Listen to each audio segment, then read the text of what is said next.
Hello सर्वांना, अंकिताच किचनच्या रोजच्या स्वयंपाकमध्ये या सदरात आपलं स्वागत आहे. आज हापूस आंब्याचा रस काढतो आहे. आपण कसा काढायचा घरगुती पद्धतीने ते आपण शिकतो आहे. हे 4-5 आंबे घेतलेत मी. चांगले स्वच्छ धुवून घ्यायचे व्यवस्थित. त्याच्यावरचं देठ काढून टाकायचं आणि थोडंसं पिळून घ्यायचं आहे आपल्याला. ह्या पातेल्यामध्ये आपण काढायचं आहे. एखाद्या स्टीलच्या पातेलं घ्यायचं. स्टीलच्या पातेल्यामध्ये चांगलं टिकतो तो जास्त. ह्याच्यात काही केमिकल वगैरे काही आपण वापरणार नाही आहोत. हा पूर्ण घरगुती पद्धतीने काढून बघणार आहोत. आपल्याकडे कोणी पाहुणे येणार असतील तरी आपण तो व्यवस्थितरित्या काढू शकतो घरगुती पद्धतीने. आता आपण सुरुवात करूया. हे बघा, मी पूर्ण हे नरम करून घ्यायचा.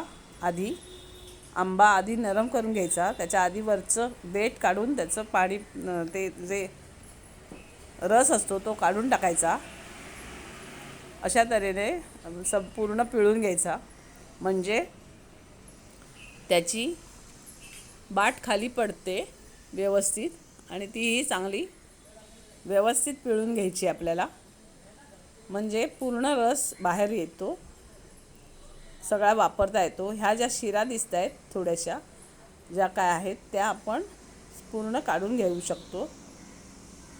एकही कण आपण फुकट घालू शकत नाही. त्याचा अतिशय स्वादिष्ट असा हापूस आंब्याचा रस आहे.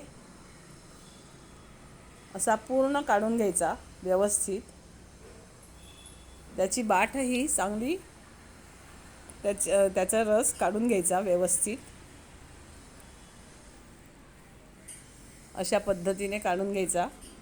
असे मी 4 ते 5 आंबे आमच्या घरापुरते आहेत आत्ताचे, ते करते मी. पण तुम्ही जास्त प्रमाणात पण काढून घेऊ शकता. अतिशय स्वादिष्ट लागतो. घरगुती केलेलं वस्तू जी असते ती अतिशय छानच लागते नेहमी. तर आपण पण हा करून बघा. हे बघा, असं मी काढून घेतलं आहे त्याच्यावरचं देठ. आणि हे बघा, असं पिळून घ्यायचं व्यवस्थित, म्हणजे त्याचा जो चीक असतो त्याच्यावर तो आपल्या पोटात जात नाही आणि घशाला आपल्या खवखवही वाटत नाही.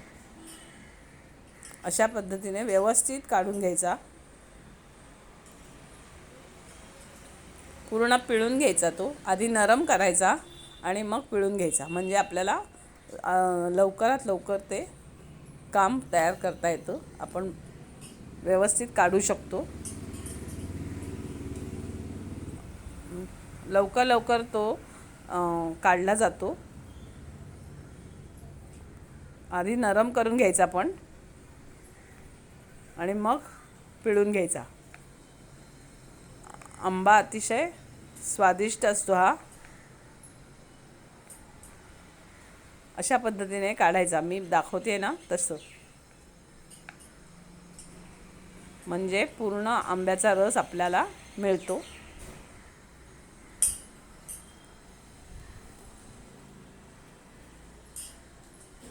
हे पहा आता मी पूर्ण काढलेला आहे आणि साली वेगळ्या ठेवल्या आहेत, साली आणि बाठी. आणि हा रस छानपैकी तयार केला आहे. आता आपण रस तयार करूया व्यवस्थित.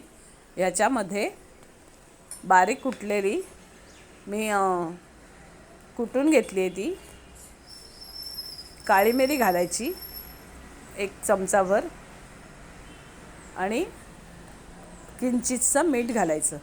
1 चिमूटभर मीठ घालायचं आणि काळी मिरीची पावडर घातली आहे. ह्याच्यापेक्षा वर काही घालायचं नाही. ह्याच्यामध्ये दूध वगैरेची काही आवश्यकता नाही आहे. हा असाच खायचा. मी ज्या पद्धतीने दाखवला आहे तो हा असा दिसतो. अतिशय स्वादिष्ट लागतो. आपणही करा.